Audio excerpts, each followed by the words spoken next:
So being the only or the other is 100% how I've been able to exist on this planet. I truly believe that if I'd stayed at Warner's, I wouldn't have stayed sober. Everything that I am doing is me up. I have to do something different. I have to make different choices. I will not be the reason for my own demise. Each of us individually, over time, become emotional hoarders. And we hoard onto all of these things that haven't necessarily helped move us forwards.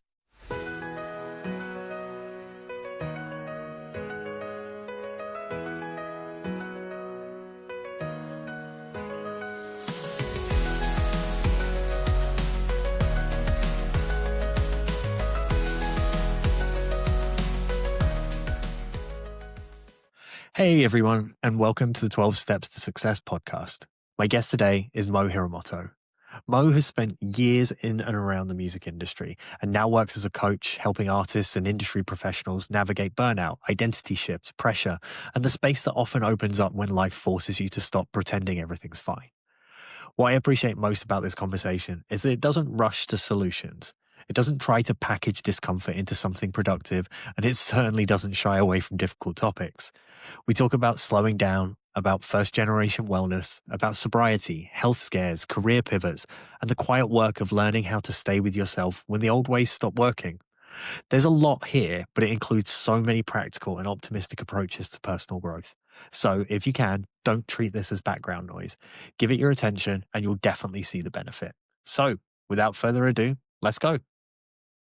I'm very, very excited to have you on the show, primarily because I have only known you for maybe 6 weeks now. Yes. We met at a conference, and the one thing that stood out about you to me immediately was the energy around you was infectious. And so I knew, because I was in the planning process of doing the podcast at the time, and I was like, I need her on the podcast. I don't know who she is, but I need her.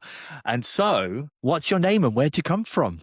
I'm Mo Hiromoto. I am an unlimited being. I am Bay Area born. I am Midwest raised. And I've lived in Southern California for the past 21 years. And I believe that when you have that type of upbringing from big city to small town to like living your dream, that makes for a very interesting person that has probably seen it all, done it all, had to experience it all. And that is why I feel like I'm actually made to do the work that I do. I'm a life coach, I'm a holistic breathwork practitioner, and I'm your bestie. Like, I'm your homegirl that you can tell anything to. Nothing is going to scare me. I'm here for it all. Well, I want to go back to not all the way back to the beginning, although I do love the Bay, the East Bay specifically, but to your time in Ohio. So the only Yes. thing that I know about Ohio is that's where AA was born. I actually didn't know that. That's Yeah, in wild. Akron. That actually that makes me feel really proud of another thing yet to be proud of about Ohio, because it is the heart of it all. But to tell you a little bit about Ohio and my experience there. Yeah. Well, just how did it shape you as a person? Yeah. Because, one of the other things that you talk about is kind of being the only Asian person, and that can't have been easy. So how did that show up in your childhood, and how did that shape who you've become today? Well, I think we actually have to probably go one level deeper, Ooh. because I am one of 3 girls in my family. My mother got married 3 times and had a child from each marriage. And my older sister is Native American and white. My mother is white. My father is Japanese. And then my little sister is white on white. And my mother is actually from northern Kentucky. So coming to Ohio as we were leaving the Bay was, I was 3, so I don't think that I realized the culture shock. But existing in my family, and I don't look like anybody in my family. I don't look like my dad. I don't look like my mom. I just look like what happens when you blend these 2 things together. So being the only or the other is 100% how I've been able to exist on this planet and not take it as like, oh my God, I'm just like the only person that looks this way. And how terrible is this? And I don't have, a blueprint on how I'm supposed to live my life. And everybody thinks I'm different. There's always going to be a little bit of like, oh shit, I don't look like the people here. But the other, like the pause that you take in between that thought and then the next thought for me is, well, if that's the case, then let me show them who the fuck I really am. And I think that realizing you may be the only or the other somehow gives you the opportunity to make your own narrative. It gives you the Mm. opportunity to say, you know what, nobody else is doing this, so I'm just going to do this way. And although growing in Ohio where I live, northern Ohio, I grew up just outside of Cleveland. It's like it's black folks, it's white folks, it's Puerto Rican folks. My last name is Hiromoto. My teachers did not know how to say my last name. I was by far and wide the only Japanese person in every classroom. And it was like, well, that kind of fucking sucks. But oh well, like I'm just going to show them exactly who I am and hope that they can run with this. And I feel like that somehow gave me the confidence to just be my most aligned, authentic self all the time. It made my fuck it button massive. Yeah. I think it was just kind of like, well, if nobody else looks like me, nobody else talks like me, nobody else, then fuck it. I'm just going to do me. And somehow I will find a way to make them either feel so good about themselves because they see what I'm doing and they want to do it too. Growing up, Mhm. what was your family dynamic like? So my family dynamic was myself, my sister, and my mum for the majority of my life because Okay. Okay. my dad was super abusive. And my Mhm. mum basically took me and my sister and we ran away from my dad when I was probably about 5 or 6 years old. So I've only ever been around like strong female energy, but it never led to me having to kind of think about relationships or anything like this because I Yes, was just in this yes. house of women and we were just like doing our You're thing. just yeah, you're living you're doing your thing. You're not thinking I'm aspiring for or you're even like cognizant of a need for a relationship or something for you to like aspire to. Exactly. I mean, I'm assuming that you watch TV and things like that. I'm just trying to think of like all the Yeah. ways that you can absorb what, So, like, status quo or what society wants you to desire to put you in this, well, like, pattern. I definitely watch TV for sure. That was a thing, but visibility matters. It's so important.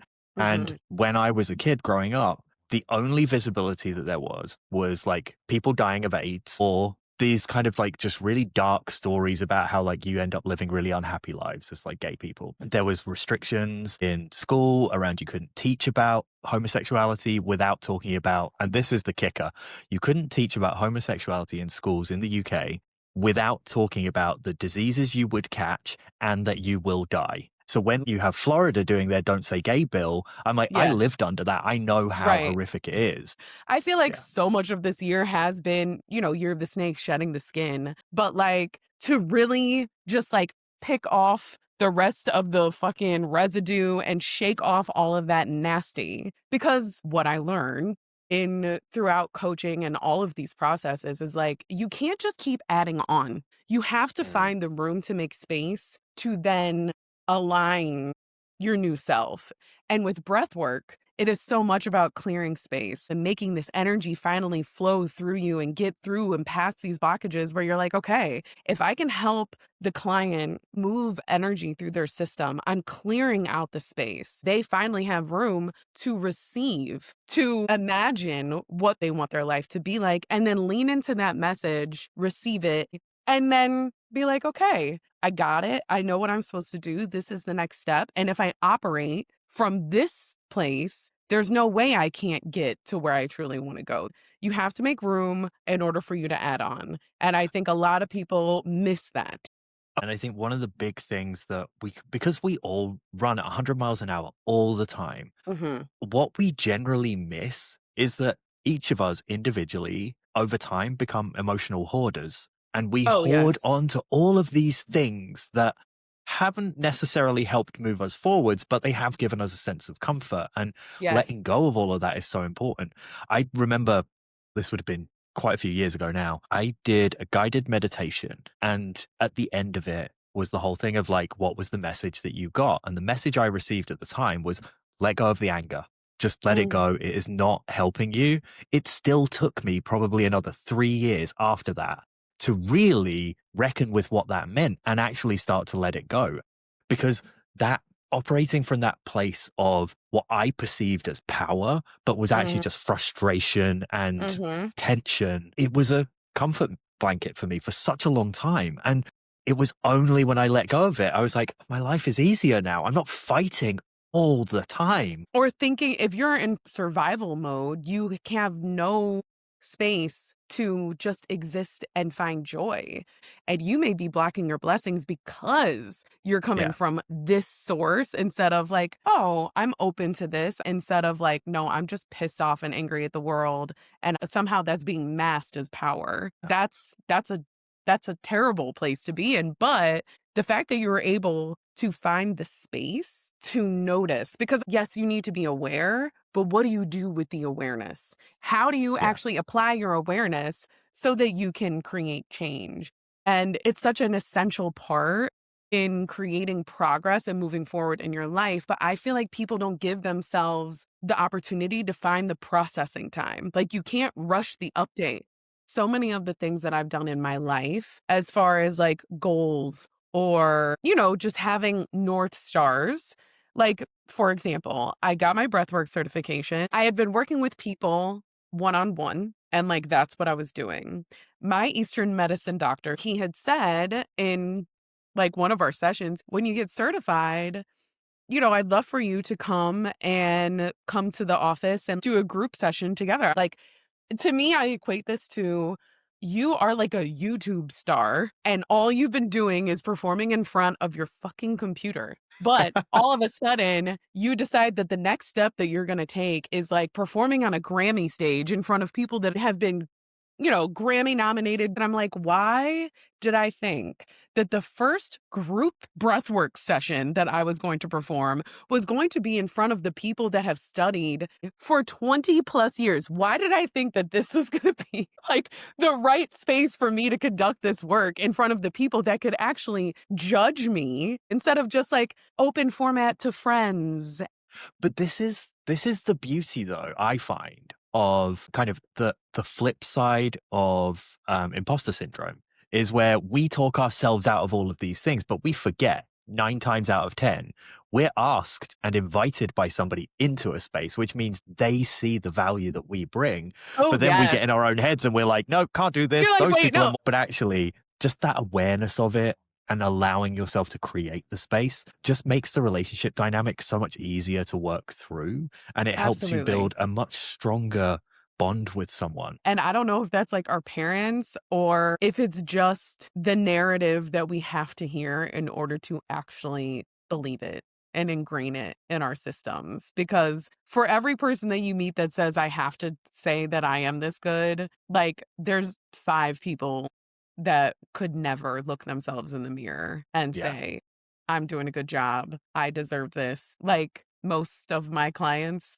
probably that's one of the first things that we work on is Yeah. like, what are you saying to yourself? Maybe not to the world, but what are you saying to yourself? I wish my mom would pour half of the confidence that she poured into me into herself, but I clearly received it well.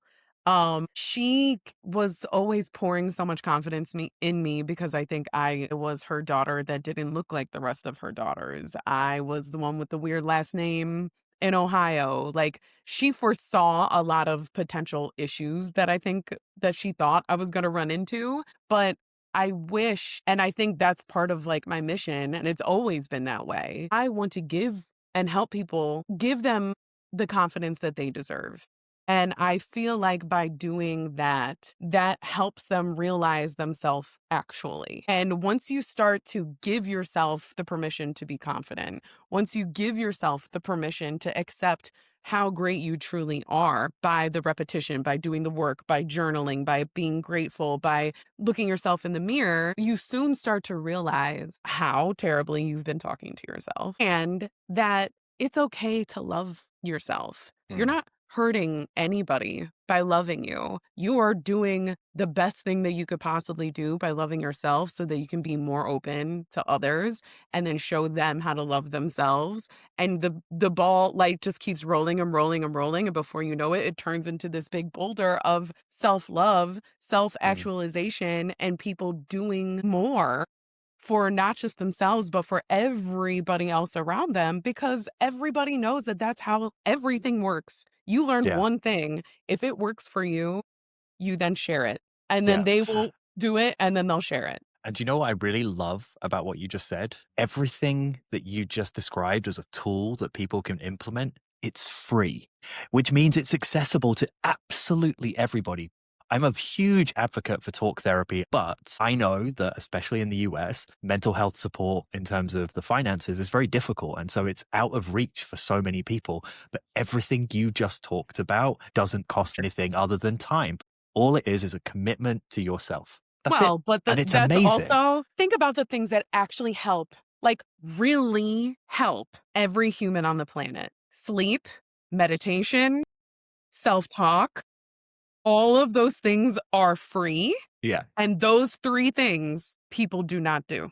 But if you are busy operating from the lens of nothing great happens to me, I'm always a failure, I'm not enough, then you're never gonna be able to find joy. For the person that's like, I can't say that. So you're trying to tell me every single day of your life, nothing good has ever happened to you? Like, nobody ever held a door open for you? Nobody ever gave you a smile or remembered your name at the coffee shop? Like, you are not noticing all of these moments where good things are happening to you because you're seeing the world through the lens of nothing good ever happens to me. Yeah. So if that's the story you're telling yourself, then of course that's all you're going to notice. One of the things that I use as a daily tool in my sobriety is a happiness list. And it's Mm, really simple. Every single morning, I write 3 things from the past 24 hours that made me happy. And they could be so small and so insignificant in the grand scheme of things. But writing what the thing was and why it made me happy basically gives me a huge amount of data points. So whenever I'm in a yes. funk, I know there's certain things that if I do that, I will immediately pull myself out of that bad mood. And today, uh, I went for a walk before we did this, and Yes. I already know that on my happiness list tomorrow is going to be something I saw on my walk. I walked Yes. past somebody's house and a wooden front door with 6 glass bricks kind of at the top so people could see out. Yes. And in the bottom right hand corner glass brick, they had cut out the face of someone who was just grinning and they stuck it on the window. And it cracked me up. Hilarious. It was so funny and just so stupid. But I was But like, it makes you think that, like who's the funny person that lives in that yeah. house? Exactly. And it's like, it makes you want community and connection and all these things that live Yes. outside of us. The more I think if you look for more of that opportunity, you randomly find it, right? Yeah. Like that's just how it works. But so I do this thing called whimsy walks. This already sounds amazing.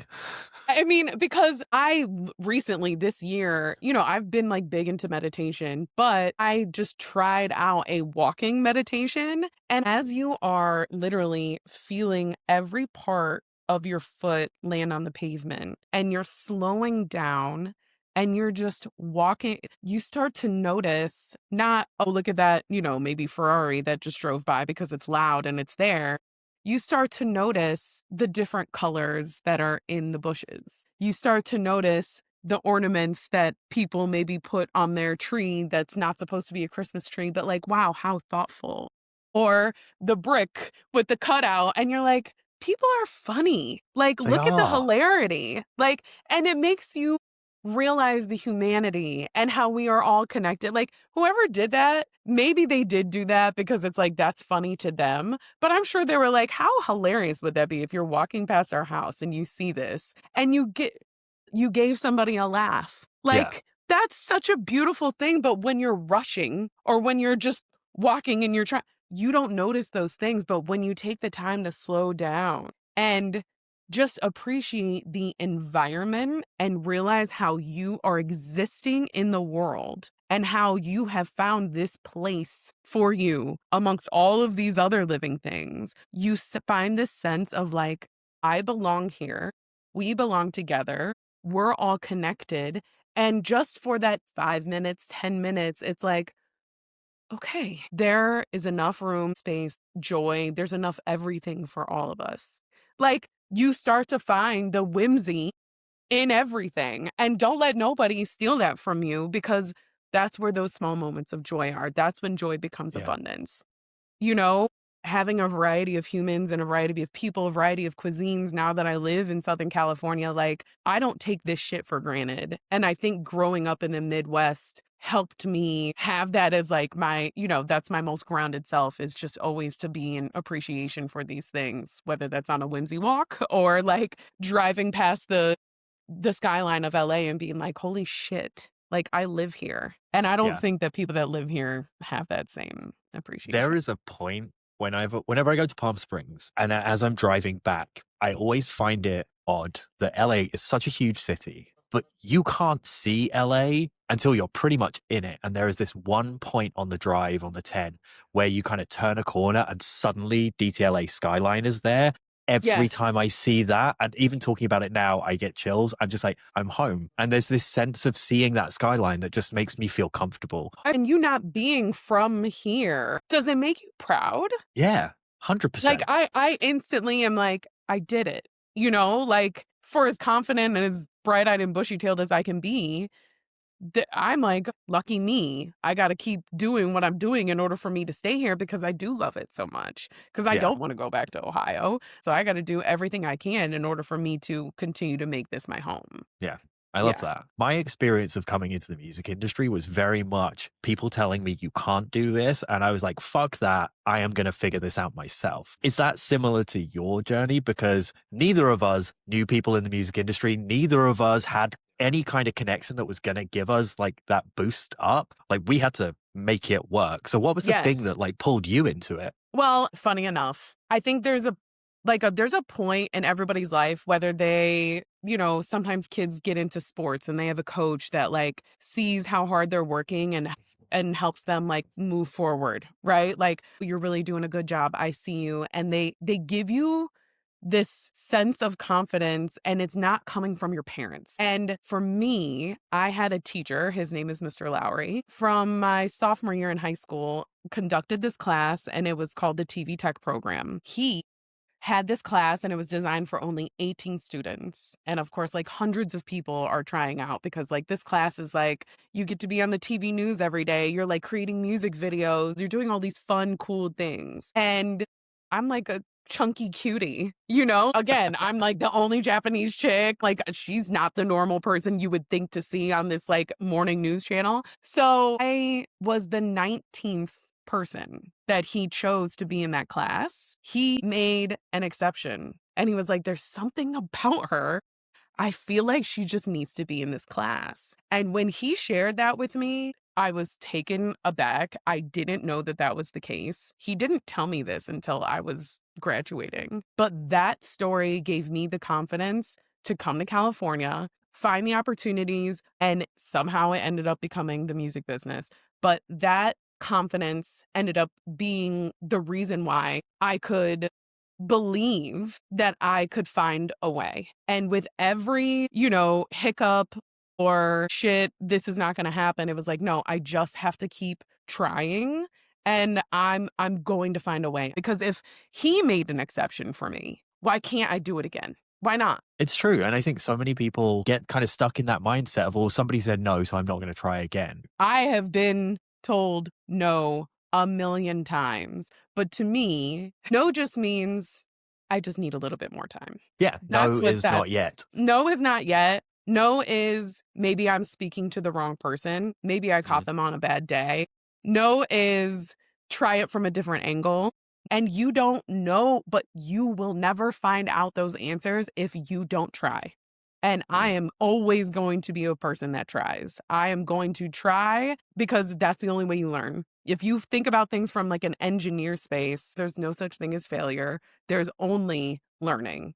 And once you start to understand that, your life becomes a whole different space. And I think one of the things that we face in the music industry, which has always frustrated me, and especially since I became a founder and having that mindset of test and learn, Mhm. so many things in the music industry, everybody acts as if it's life and death. And they don't see it as a learning experience. And none of us are curing cancer. We are making the dreams of creators come true when it works. But it isn't life and death like people act it is at times. And so that kind of test and learn mentality, I wish more people had in the industry, because I think it would benefit all of us. And it would also 100%. create this psychological safety for people coming into the industry for the first time to feel okay about getting something wrong because you can learn from it. One of the things I always used to tell my team was there is no wrong decision, but you have to make a decision. Because Mhm. if the decision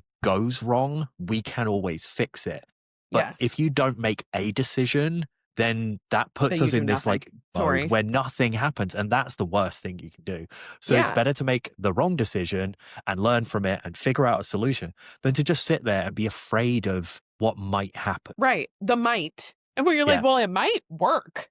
It Yeah. might. And that doesn't mean don't think in depth about things, but it means unless you have done this before a couple of times to test the theory, you really don't have the data to say yes or no, or that kind of worked, but maybe I can adjust this a little bit better. And as you were saying that, that whole life or death thing that all of us have experienced, that in itself leads all the people that are supposed to be creative to not be creative. It makes you contract instead of expand. And Mm. when you're in that state of like survival and panic, you're not going to come up with good ideas. It's just, you're going to come up with like whatever idea worked before with like a little glitter on it. It's never going to be the thinking out of the box. And it's like, well, you're not even creating the space in the environment for people to be able to think in that way. It's impossible. And so, you spent 16 years in total in the music industry before transitioning to doing what you're doing now. But during that transition and talking about life and death, you had a skin cancer diagnosis, you lost family member to suicide. Like these are very real life and death situations. Were they part of the reason why you wanted to transition, or were they things that you were having to deal with as you were building these new skills? What brought on the shift? So I realized that the time in the music business that I was spending was no longer giving me what I think I originally had come to the music business for. I've been through massive layoffs my entire career. I literally came into the music business while we were in a recession in 2008. And I was witnessing people like get taken out of Warner Brothers Records and like handcuffs that have worked there for 20 plus years. But when you work at a place where you truly love the people and you actually love the product, you fall in love with the experience every day and you're like, God, I really love coming to work. When the music started changing and then the people you love start getting let go, you start to feel different. And it's a feeling that kind of creeps up on you, but then you realize like I might just literally be coming here because I need a paycheck. And Mm. I'm not that kind of person. I need to find a little bit more sauce in my day-to-day life. I'm not like if I when I worked at Starbucks, I found a lot of joy in that. You know, Yeah. like I loved giving people legal addictive stimulants and memorizing their order and helping them feel good, right? Like I loved that. That was a great, really rewarding experience. And in the music business, helping people's dreams come true was such a great thing. But when I was coming to work and I was feeling sick to my stomach, I didn't love the product that I was pushing. And I felt like I was just throwing things up against a wall. I was like, oh, this might not be working. My health was dwindling down. The stress of hearing about all of these layoffs happening, the way in which that they were doing these layoffs, it was killing my vibe on every level. And I had gotten skin cancer. I had to go to the hospital twice in that last year that I was still in the music business. And I was like, I'm having real health concerns. I am literally going into anaphylactic shock because of the stress. And it's not because I really didn't want to be in this space much longer, but absorbing everything that was coming at me every day and just the uncertainty from everybody else. I was like, this sucks. I don't want this. And I Mm. was like, I have to change. Something has to happen. And once the final like round of like the 170 people laid off happened and I was one of them, I was like, thank you, God. Because Sometimes you I need a signal, and the signal can be, "We're letting you go." yes, and I was so grateful because I was like, "Yes." now I'm going to have the time and the funds in order for me to figure out what this next step is. And Mm. as I was going through this transition, my cousin had passed away and, well, took his own life. And I realized that all of the tools that I had been using as I'm like finding myself quieting the noise, understanding what it is that I actually want, getting clear on what I want for my next step, I was like, I'm using all of these tools in order to get through this loss. And I'm not just doing that for myself, but I'm doing this for my family members and for others. And I was like, oh shit. Like I said I wanted to become a coach a couple months before this loss, but everything I have learned, I am using in the most practical ways. It the health scares, the loss, that all happened amongst these things, and it kind of just again, it gave me the sign that it's like, "Oh, you're on the right path. These Yeah. are the skills that you wanna learn and how you wanna teach people." And it it gives you this sense of, like, people really need this, and my music community, whether that's the artists or the people that work at, at the companies or the production people, we need a safe space in order for us to figure out what we want. We need a safe space in order for us to be honest about who we are so that we can go back into the world and progress and move towards that instead of like working from a place of panic. And if I can Yeah. be that safe space, then I'm doing the right job. I love the way that you talked about creating space. And for you, what I'm hearing through this part of the journey is while all these really difficult things were happening, subconsciously, you'd already created that space, which gave you the ability to kind of really be present in the moment and kind of Mhm. properly do the work to work through those things, work on yourself, but also build these other skills that were really important for who you are and what you do now.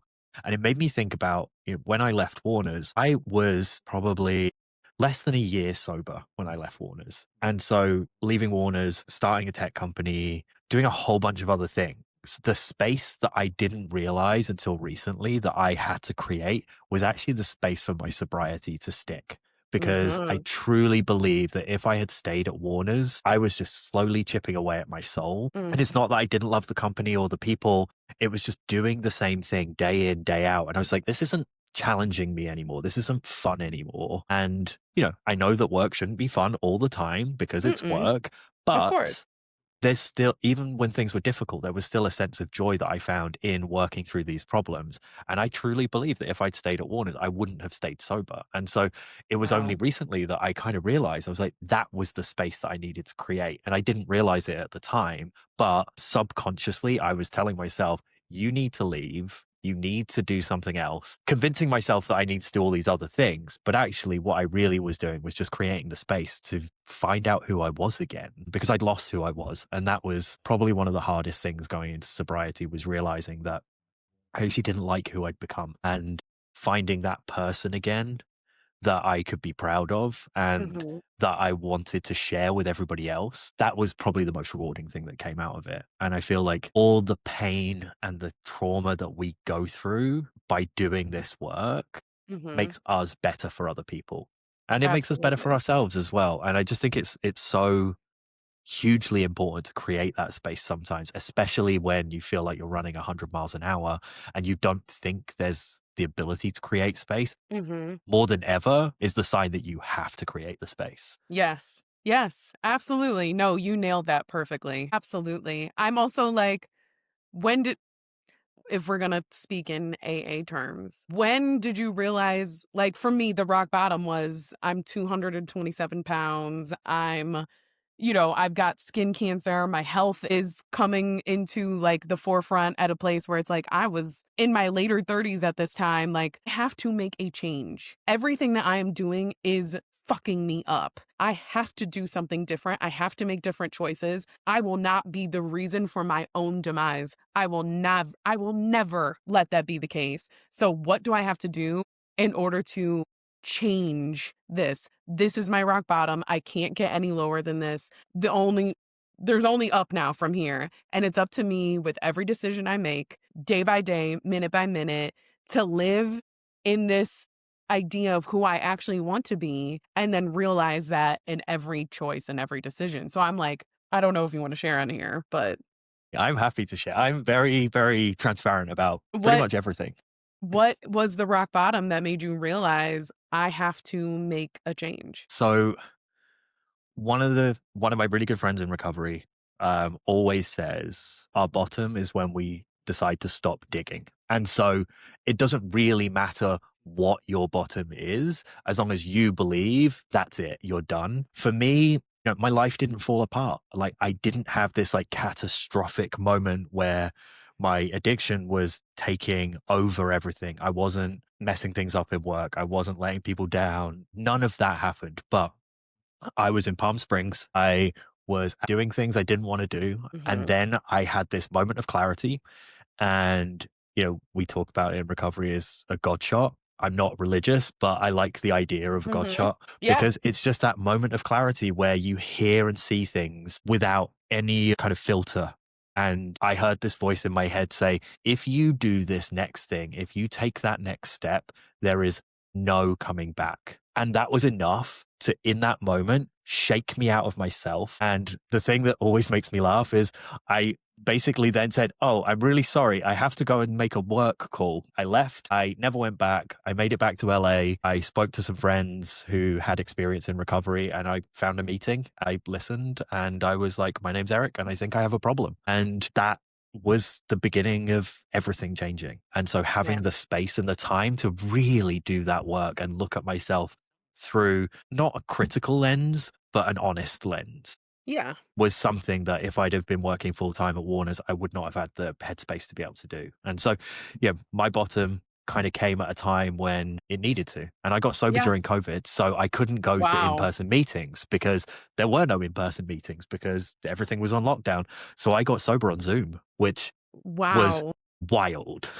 I mean, I'm saying wow because I'm like, "Oh my god." I mean, during COVID was such a time for so many people to reflect because you can't Mm. avoid the mirror, but, oh, wow, I was drinking a lot during that time because we weren't driving anywhere, we weren't, like, having the fun activities that we were used to doing, so it was like, "Alright, I'm just gonna sit at home and maybe have a couple of cocktails," and then long before you know it, after 2020, it was like everybody was like, "Oh shit, I kinda need to stop drinking. I might actually Yeah. need to be sober." And that was a huge thing for me where I was like, "I don't think that I should be doing this much." Like, that level of self-awareness comes when you find the space to sit with yourself, not be distracted from all of those things, and holy shit, to do AA over Zoom. I'm like, you're like a new age sobriety leader. Like, for real. The thing that I'm really thankful for Zoom meetings and the community of people that put those together is that I know being British, because we are not good acknowledging that alcohol is problematic because it's cultural. So, Yes. and so the idea of walking through that door with all of those people and identifying as one of them, never going to happen. And so Zoom was actually this really amazing kind of middle ground where it felt distant enough that I Mhm. could show up and be there without having to actually walk and take my physical seat like that. Bridge. It was a good bridge Yeah, for you. It was training wheels. Zoom was your training exactly. wheels. And it doesn't matter who you are in those rooms because we are all the same. Yes. And I we mean, are all there for the literally. same reason, picking each other up. And I do feel like addiction is one of the most leveling things there is Mhm. because it reminds us all that we are at our core exactly the same as each other. We are Mhm. still all humans at the end of the day and we can Yep. show up for each other and we can be there. And again, AA, another thing that if you have no money, it's still free. Money is not a barrier to entry to getting yourself sober. And so, one of the things I wanted to ask you about is you talk about first generational wellness. And Mhm. for a British person who does therapy, who is sober, like I feel like I am a trailblazer to all British people because Yes. nobody in the UK does any of that. And so it's Yes. very first You're so generational for me. necessary. Yes. But so You are the epitome of first generation wellness. and so Like, how did you come up with that as a concept and kind of lean into it? But again, going back to something we said earlier, visibility matters. And yes. so being a first generational person doing this stuff, showing other people it's possible, where did that come from? Oh, man. So, first generation wellness was birthed from meeting one of my first clients. One of my first clients, I sat down with them and we were having a clarity call. And I realized this person actually is outside of my scope. They probably need to see a therapist. I am a coach and I am not a licensed therapist, but I still want to provide a way that I can help and I can assist this person get the right help that they deserve. And through that conversation, I then was tasked with helping somebody find a, over 40 years old Black male that was taking clients virtually and that had the space in order to take them. And it's a lot harder to find that person than you think. And that in itself was like, no, I really want to help this person, but this is actually really difficult. We eventually did, through conversations and a little bit, of extra elbow grease, we found somebody that could take him on as a client. But this was through like really exercising my network. And I realized that there is a huge gap in between like first generation wellness seekers, people that aren't privy to therapy, people that aren't Mhm. privy to healing work, to breath work, to, you know, flower arranging as a mental, health moment, people that don't understand physical therapy, Reiki, these things. If you don't know that there are these things and that these things exist, or if it's really hard for you to find them, you won't get the help that you need. And to me, once I was like, oh shit, I need to create something, a platform, a network of people, I was like, uh-oh, we need to help solve this problem. I need to find every, healer that I possibly can and every different shape and form of it and find a way to help people define their wellness legacy, not just for themselves, but so that they can share it with their kids, their friends and family, their coworkers, and be like, hey, this is the formula that worked for me. And this is not saying this is exactly what you have to do, but if you reach out or if you find, a person, like reach one and teach one, use it for yourself and share it.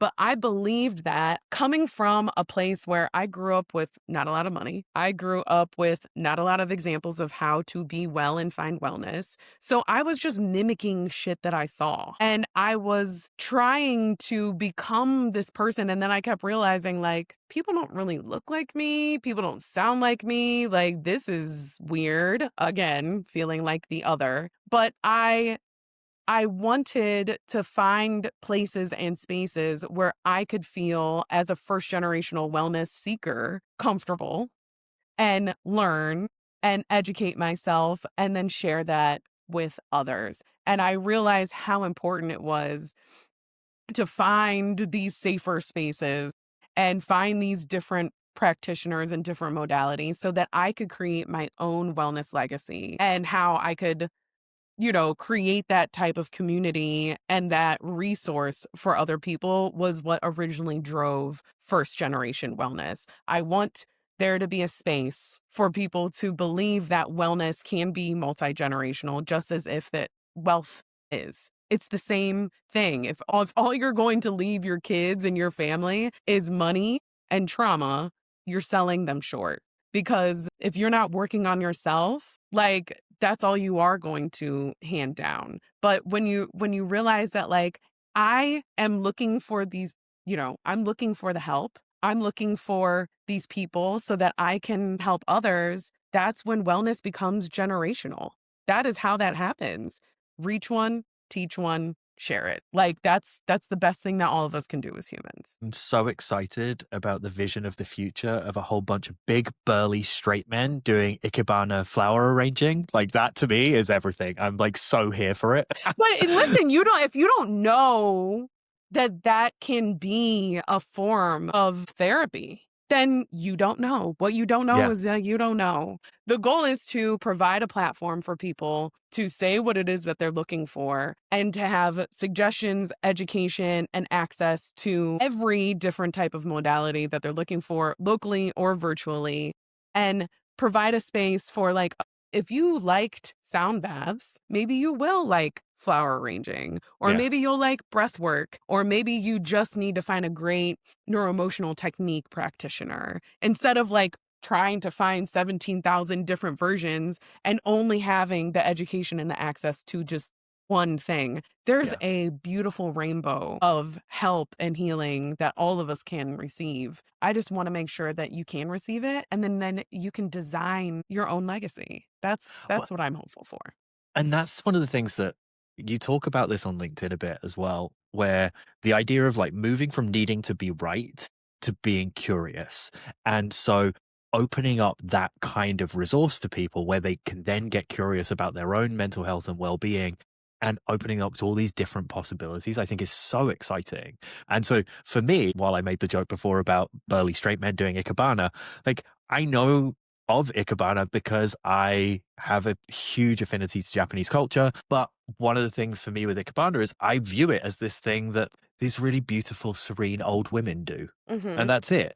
I have never thought of it through the lens of actually, it's so meditative what you are Yes. doing because everything is so precise and slow and considered. And Yes. it's really easy to forget that meditation isn't just breath work Sitting and just down. sitting there in Right. silence. And No, there's so much outside of it. And it now could I'm be your like, whimsy walk. could be That a is a whimsy form walk. of Yeah, that's a form of meditation, that in itself. But again, if you don't know it, you don't know it. Like, it'll take you a little bit more time in order to figure these things out. I love yeah, that moment where I'm like, "Huh, that's interesting." Once that happens, then you can go down your rabbit hole, but, like, what a beautiful world we could live in if, curiosity met us at our moment exactly. and And one of like, my use our resources for it. Yeah. And one of my favorite things that I've read that you've said is that we're all one choice away from momentum. And just that momentum alone is where change comes from. And Yes. another thing that I absolutely love that you've said is you describe yourself as a gentle sumo wrestler, which I think is so funny. But as somebody who's a huge fan of sumo, the idea of a gentle sumo wrestler is not necessarily how I've seen sumo matches go. No, no, but I believe the gentle push forward is exactly what you were saying, where it's like, it's that one choice, it's that one decision, it's the 1% greater each day.